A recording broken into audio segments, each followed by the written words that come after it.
Hello guys, তোমরা সবাই কেমন আছো? হ্যাঁ, আমি খুব খুব ভালো আছি। তো এখন প্রায় সন্ধ্যা সন্ধ্যা হয়ে এসেছে, আর আমার এই ভিডিওটা অনেক দিন আগেই দেওয়ার কথা, কিন্তু আমি দিতে পারিনি আমার নিজের কাজের চাপে। আসলে আমাদের এক্সাম চলছিল, আজ শেষ হতে আমি এই ভিডিওটা নিয়ে চলে এসেছি। তো আজ এর ভিডিওটিতে আমি তোমাদের কি দেখাতে চলেছি তোমরা গেস করো তো।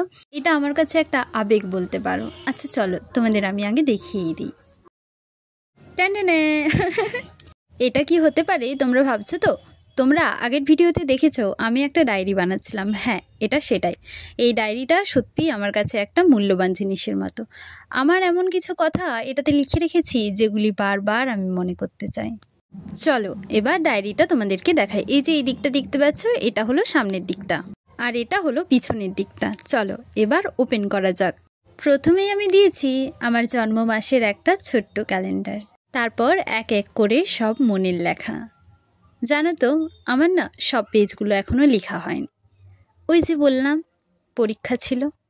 চলো যতগুলো আমার লেখা হয়েছে আমি ততগুলোই তোমাদের দেখালাম। যেহেতু এতদিন কোনো ভিডিও দিতে পারিনি, সেহেতু আমার এই ভিডিওটি করা।